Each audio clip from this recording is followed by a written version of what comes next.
Hello everyone, and welcome to the instructional walkthrough of the Capsule Corp Network Penetration Testing Lab. In this video, I will be demonstrating the practical application of network security assessment techniques covered in Chapter 3 and 4 of the book. So the course information, my name is Pawan Koirala. The course is RIS602 Section NBB from Seneca Polytechnic. Let's go deep with the lab overview. We have 12 machines running a virtual license software. In a virtual license software, we have 11 of them as the target, and one will be the pen tester. The methodology will follow 6 different phases. The first one will be simple host and service discovery. The second one will be directory and identity enumeration. The third one will be discovering vulnerabilities. Fourth one will be testing passwords. Fifth one will be service-specific validation. That could be for SMB or MSSQL. And finally, remote access verification for VNC. So before we start, let's understand the network diagram. This is the diagram that I made. So our target list 10.0.10.0/24 will go through Nmap, NAABU, RustScan, and LDAP search. They will then go to vulnerability assessment when we run the NSE scripts from Nmap, and we will do some CME, crack, map, exec, SME checks. And then we will see if the signing is disabled or guest authentication is enabled. We have credential testing. We will use CME again. We will use MSF, Metasploit. We will use Medusa for database validation, MSSQL and MySQL and Windows systems. And we will see if the passwords are weak and XPCMD shell is enabled. XPCMD shell is basically allows you to run commands remotely. And remote verification for VNC, which we have installed in the Windows 10 systems. And then we will also check the vulnerability MS17, the eternal blue, in one of the Windows systems. Let's start with our VMs. This is my Capsule Core network. This is my setup. We have all the VMs running here. We all need to have the similar setup for this lab to work. So the first and foremost thing that we're going to do from the presentation is discovering network services. There is a quick Nmap scan that I have written here, copied. We need to modify the scan based on the requirements. So previously I have the ranges in different file. Now I have it in different files, so I'm going to modify it. I hope all of you can see this command. This one is the file where you have all the IP addresses, and this one is the file that you want to save all the results, scan results. And these are the ports that you want to target because these are the services, the most important services that are running. If I will just paste it here, I will wait. It will be quick. It's not a long scan. It's going to take a really short time. It's done already. 11 hosts are up, which is a positive result because we have 11 hosts. And we can see all the services running. Everything that's open, the port that are open. So this was for the first and simple scan. We have a second scan. For an Nmap full port scan, we will set the default port range, which is 0 to 65535. And we will use the same ranges, and we will save the file to full sweep. I'm not going to run the scan in the video because it's going to take a long time. In fact, I have prepared my document that has the result output so you get an idea of what the scan really does. So this is the full port scan. As you can see here, it took around 20 minutes. Is it 20 minutes to finish? I started at 1857 and then it ended at 1924, so it's a really long scan. So our results are saved in full sweep. So if you just go here, everything is in services. It's really important to have a proper documentation so that you can see that later. So everything is in full sweep. See here, if we go, it says 12 hosts off. It also counted the scanner itself. And we can see every possible information that we need. Now the third thing we do is parsing the results with Parsenmap. It's a utility that parses the Nmap results into text files. So here we have a Parsenmap. We're just going to run one command for now. We can grab the specific ports and we can put it in a text file. So let's run this command to see if it really works. Let's go out of the services directory.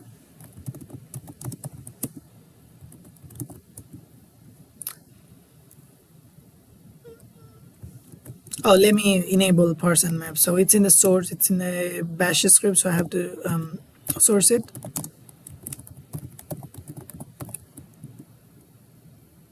Now we can run it.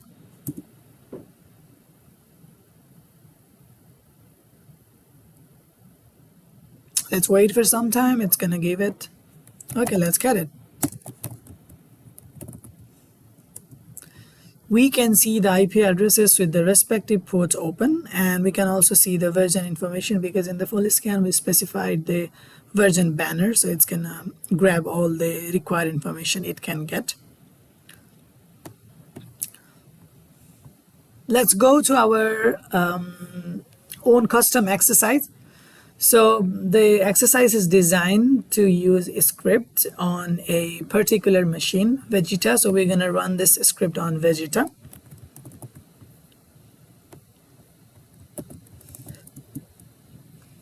Let's wait for the script to run.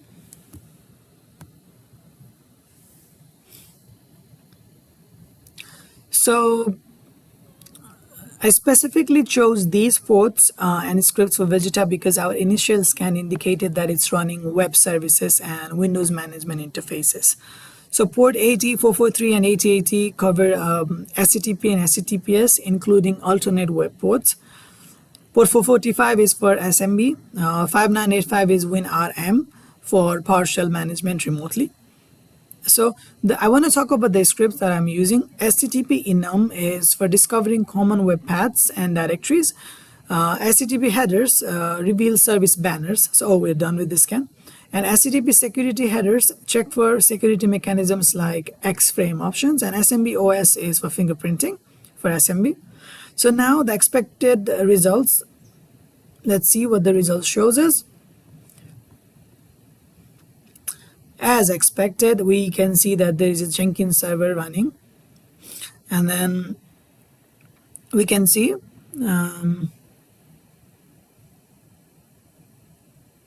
what else? We can see Microsoft Windows Server 2008 R2, which was detected via SMB. Okay, that's a good thing. So this is a targeted service focused on one machine. For our second exercise, it's a targeted scan on trunks. So we know trunks has XAMPP with Tomcat and MySQL. So let's go to the machine and let's do the scan again. This is the command. I hope everybody can see. We're going to use the similar scripts, but this time we have MySQL info. Let's wait for the scan to run it.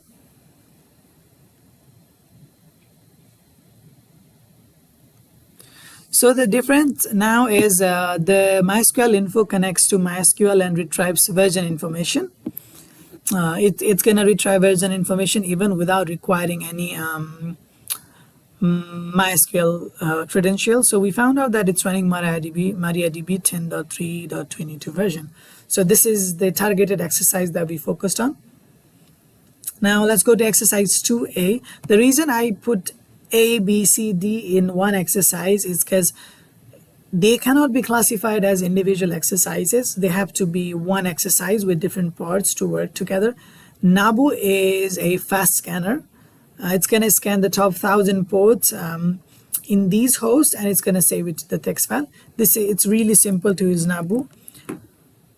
You just have to copy the commands and paste it and wait, and then it's going to list you the IP addresses with the port, like really simple without needing to do anything. Let's stop it here for now.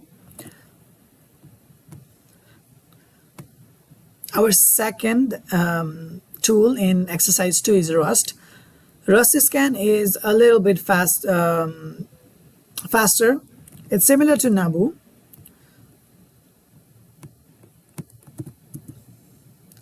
Let's wait for it to run.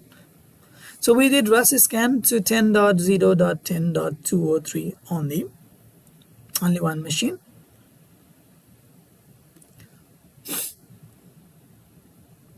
Now it's the same. It's similar to NAABU. Rust and NAABU are basically similar scan.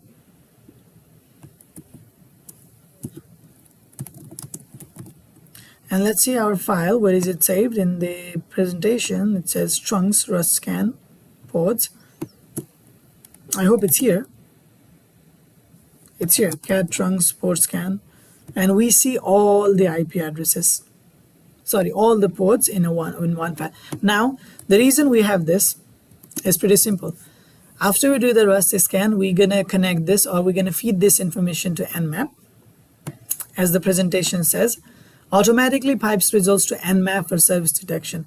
So here, results are saved to this text directory, and then we can automatically feed the information to Nmap. Like we did previously, we can specify the portlets from the NAABU scan, and which is gonna run the Nmap scan.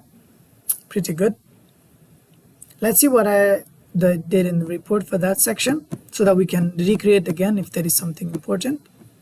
So I did the RustScan. So here, sudo nmap, and then we feed in the ports from the RustScan, and then the result was it scanned all the ports that was in the RustScan. So here, the results from the Rust can be combined with the results to the Nmap for faster delivery and service discovery.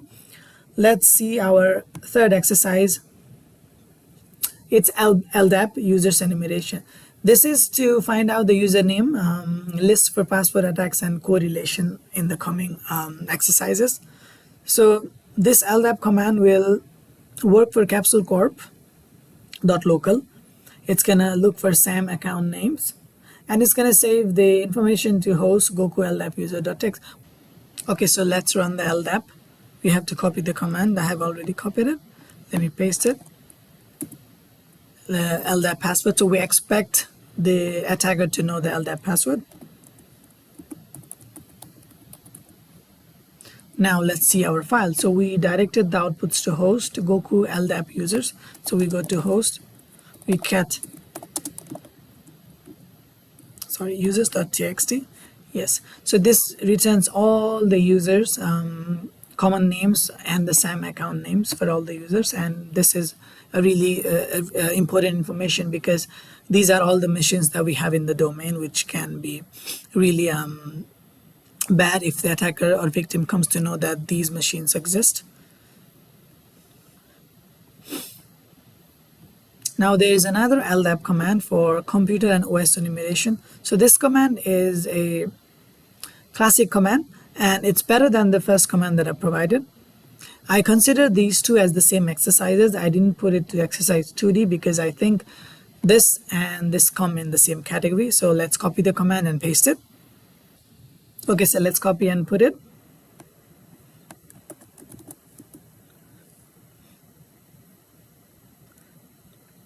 Okay, what's the problem here again? No such file. Okay, so I'm in the first directory. Let me go out.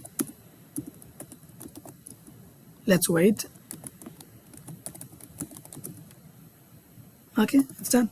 So cat host, the same directory and a different file. Okay, so I'm going to tell you what we changed here. So the number one difference here is object class is computer. Okay, in the previous command here, the object class was user. Now the object class is computer. So it's gonna extract all the computer accounts along with their DNS host name, operating system, and operating system version. So this one is really important, and this is also scary because if the victim reveals its version information, for example, here we found out that one of the machine is running Windows 7 operating system 6.1. So we will exploit one vulnerability later which is related to the eternal blue vulnerability. So the machines are end of life.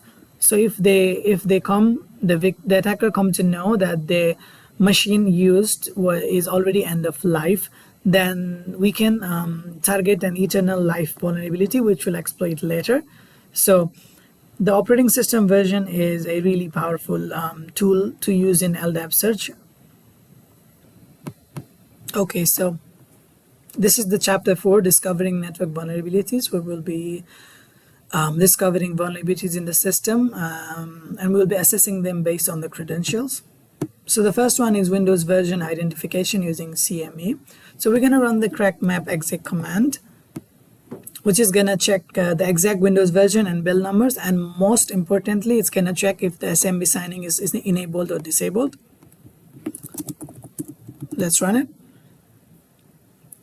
So we use T, so the T will enable it to be saved and also displayed on the screen. So we're going to see now, we're going to analyze it.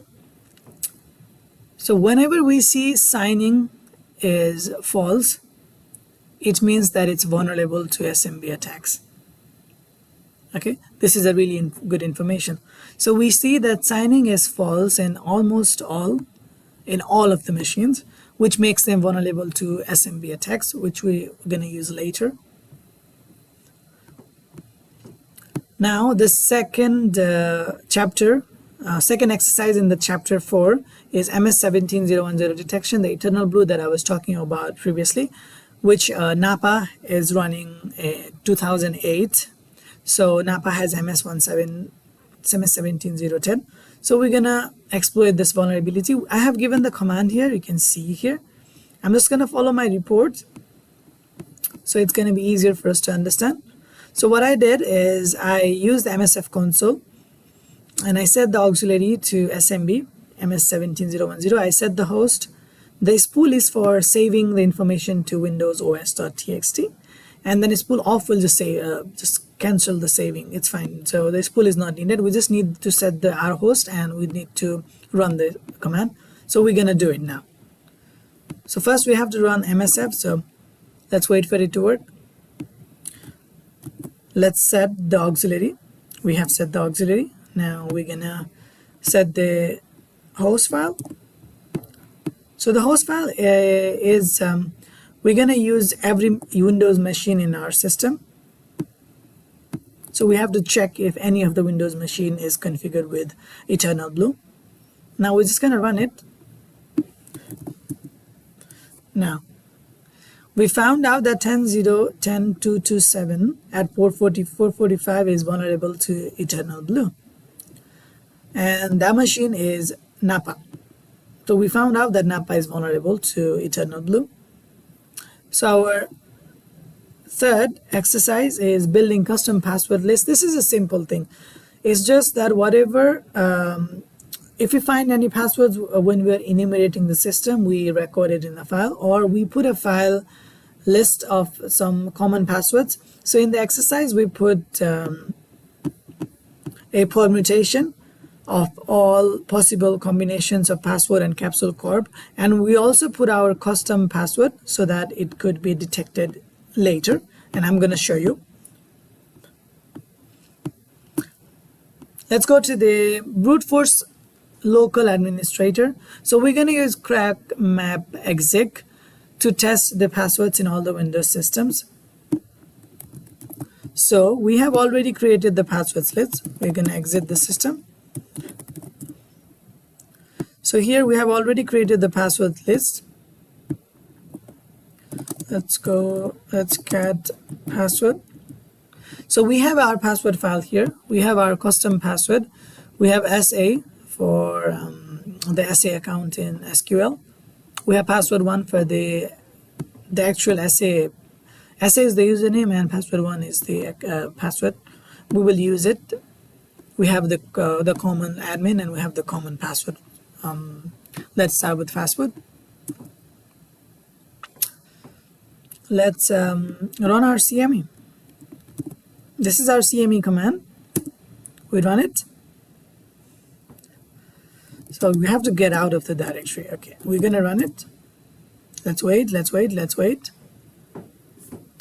So the good news is anything we see with PWNED pond, it means that the password worked. So we see that it worked in Vegeta, Chunks, Napa, Gohan, 4 machines. Wow. So this is a really good information, and we have already documented it using the T command. So this will be really important information for us in the coming labs. Now the password successful on non-Windows servers enable immediate lateral movement across entire infrastructure, because if all the machines share the same password, that's a high risk. Now we're going to do MSSQL password brute forcing using another auxiliary, MSSQL login. Let's check it. First, run the Metasploit. We have already run it, so we're just gonna go back. Okay, MSF is here. Let me do a little. Okay.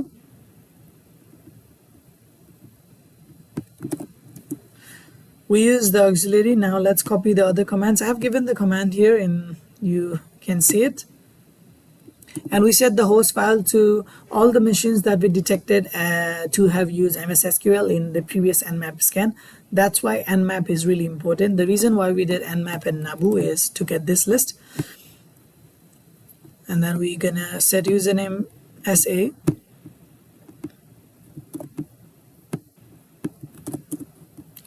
And then we're gonna set the password file to our password.txt file that we just created before. And then we're gonna run. Oh, I'm gonna tell you the spool command. Spool is just like if you wanna save something, spool vulnerabilities, and then say new.txt. Now anything that happens after this is gonna be recorded. Run. The plus icon, let's see. So in 201, which is running MSSQL server, we see the login successful for SA username and password 1. This is a really good finding. Now we just do spool off, and you exit the system. Now, where did we save it? Vulnerabilities new. So we do cat vulnerabilities new.txt. We see the same thing after spooling. And this is a really good information. We're going to log it here. We're going to keep it. Now the second MySQL is MySQL password testing. We did MSSQL. Now this is MySQL. We're going to use Medusa. So this is an exercise in the book that checks if the host is allowed to connect remotely, and we are not allowed to connect remotely, which is a good information because it does not allow the remote user to access the MySQL server, which is a safety mechanism. We're just checking it using Medusa here. Okay, so it should be here. Sorry for that.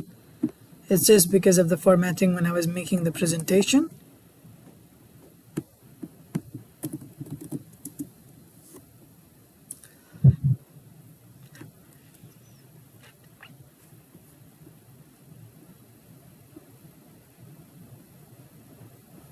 Oh, it's a capital H.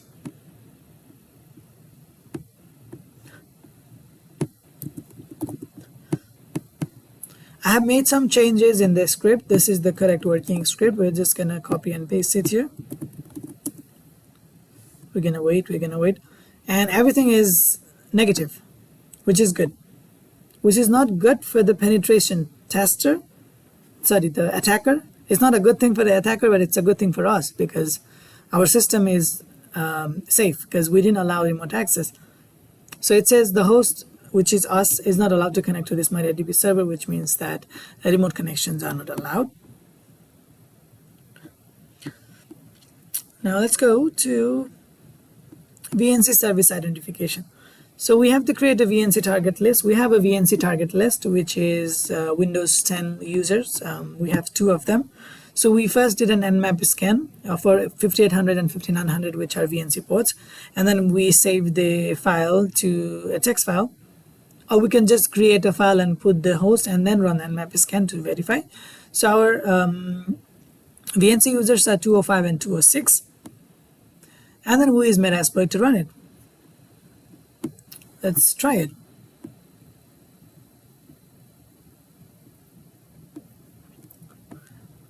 We're not going to do the Nmap, so let's go to Metasploit. We're going to brute force using MSF. Metasploit is a really good tool.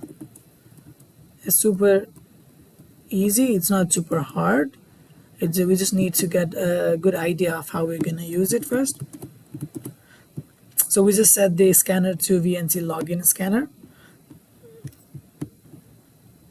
So we can just copy the commands. I have set everything ready, and we're going to set the host file to the vnc.txt. vnc.txt has the 2 IP addresses.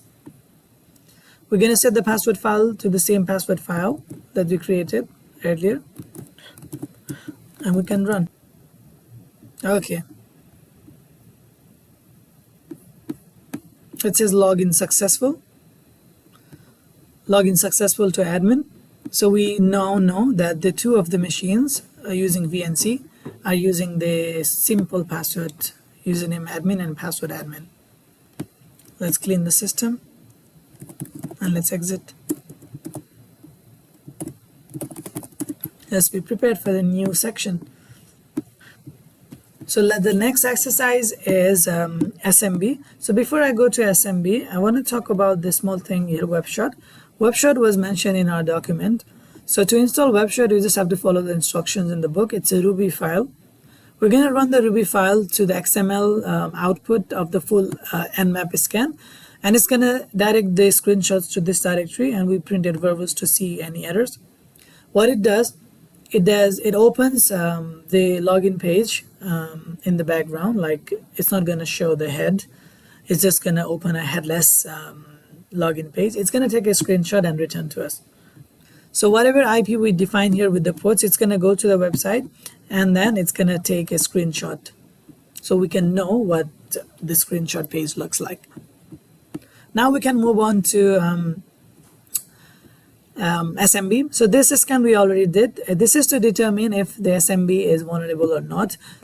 Now the second thing we do is after we know that the SMB systems are vulnerable, we're going to use SMB focus scripts, SMB OS discovery, and security mode to further see if the system is vulnerable or not.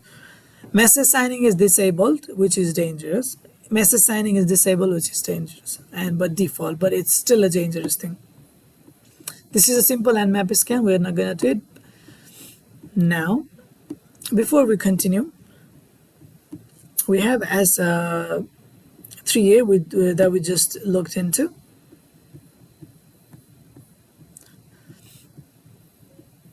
We have the output here. We're going to go to a much more better exercise. So exercise 4A. Exercise 4A is MSSQL. So I have developed, so I have made 3 different ways. Exercise 4A, B, and C for MSSQL. The first one uses MSSQL enum. The second one uses MSSQL SQL. And the third one uses TSQL. I like the TSQL. It comes later. So let's start with exercise 4A. So we're going to open a MSF shell first. Let's go here. So we will run the MSSQL. Any console that you have, you can open. You don't need the command line. It's just a suggestion. So we set the session. Now let's go and see the command. So we're going to set our host to Gohan, which is running MSSQL in Windows. We're going to set username to SA and password to password1. 2. Now we can just run.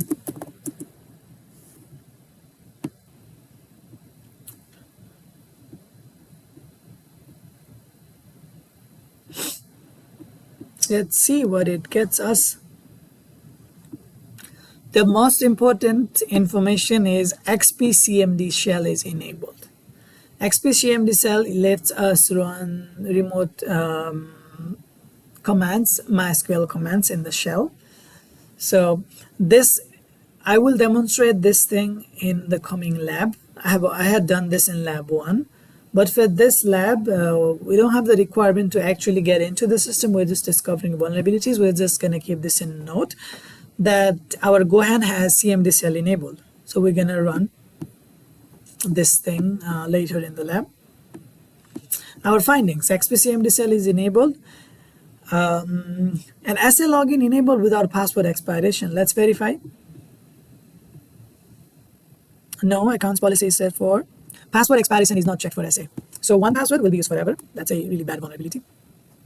The second MySQL way uses MSSQL SQL session in MSF. So we can just use it in the same terminal. We don't need to open and close a new one. I can just paste it, and my session is changed to MSSQL SQL. I'm going to set my right host to the same Gohan machine. So always in MSSQL, R host means other machine, L host means you, yourself. That applies the same for port. R host means remote host, L host means you, local host, your own host. Username SA. And set password is password1. Okay. And then we're going to run a command that's going to select the SQL version. Run. I hope there is a colon at the back. Let me verify in my document. Yes, there is a closing colon. Let's run it. Okay, we find out that the MSSQL server is running 2014. We can just go and verify and go in. We can just use the command here, the same command that we ran in Ubuntu Scanner. So we can check the version, we can verify it. We can run the same SQL version command in our Gohan machine.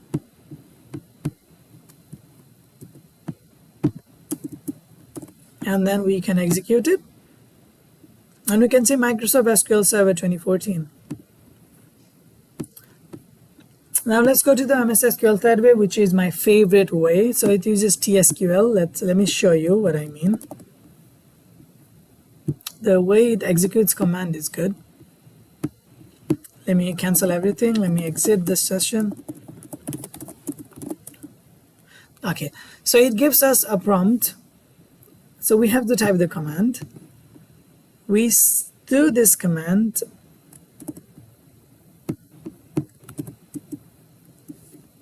Okay, so after every command you have to type go to make it work.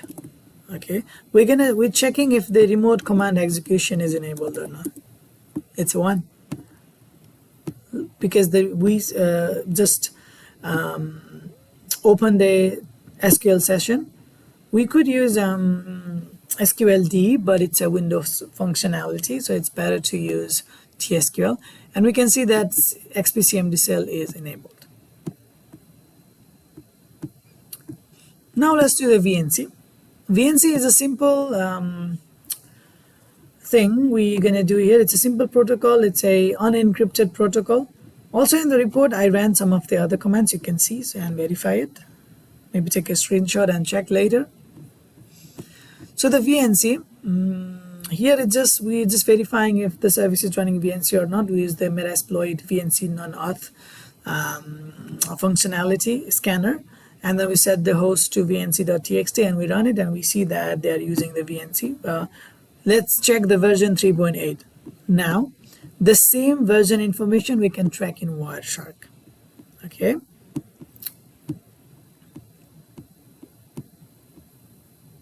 We saw this already. So we're going to run a Wireshark session. Let's exit. Yeah.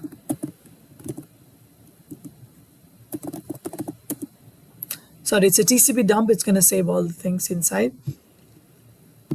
Let me put my right password. Okay, I have to change the script a little bit. The interface is ENS33.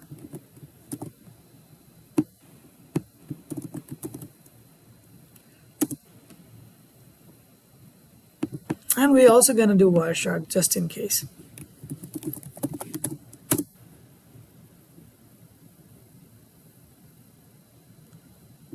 ENS33. Let's use Wireshark with sudo.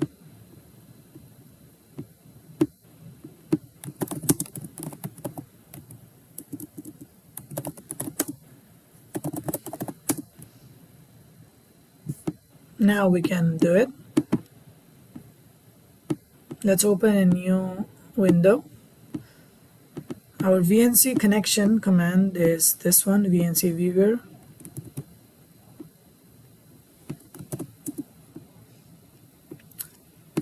Password, the password is admin that we detected earlier. I hope the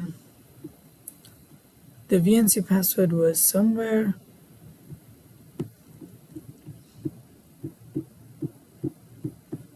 Let's go and check.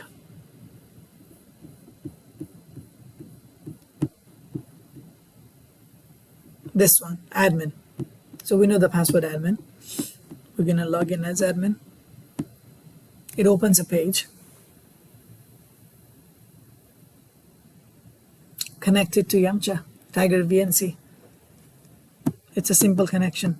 See, we even have the login page. We can just go to Yamcha and verify. It's the same login page. Let's not keep it running for a long time. Let's go to the Wireshark. The most important thing here is it releases your version information of the VNC server. We can just do VNC.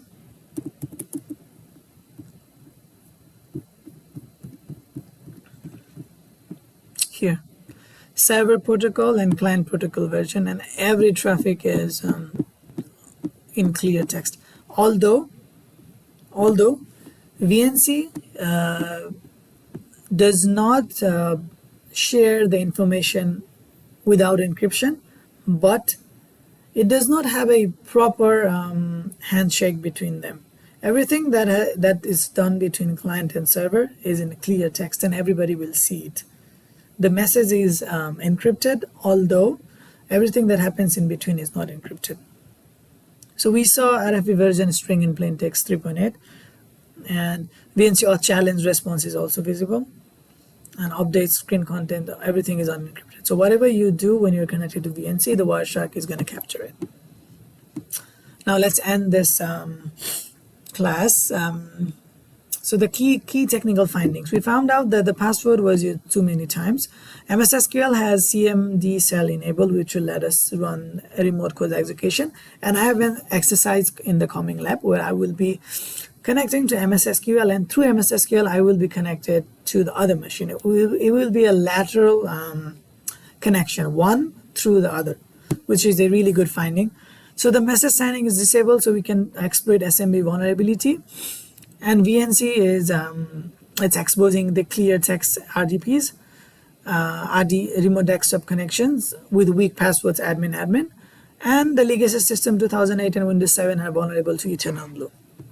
Recommended remediations. Credentials. We have to implement labs for unique local administrator passwords. SMB hardening is really important. SQL Server needs to have a XCMD cell disabled. Remote access VNC, replace VNC with other protocols. We can use VPN or tunnel over SSH/TLS. Legacy systems, stop using Windows 7 and 2008. Overall assessment. So the Capsule Corp environment demonstrated critical vulnerabilities, but for this part we only did the assessment. Now in the coming labs we will be exploiting them, and I will be making the video. So thank you for watching the video. I hope you understand everything. I hope you don't have any more questions, and thank you for being a part of this video. Have a good day.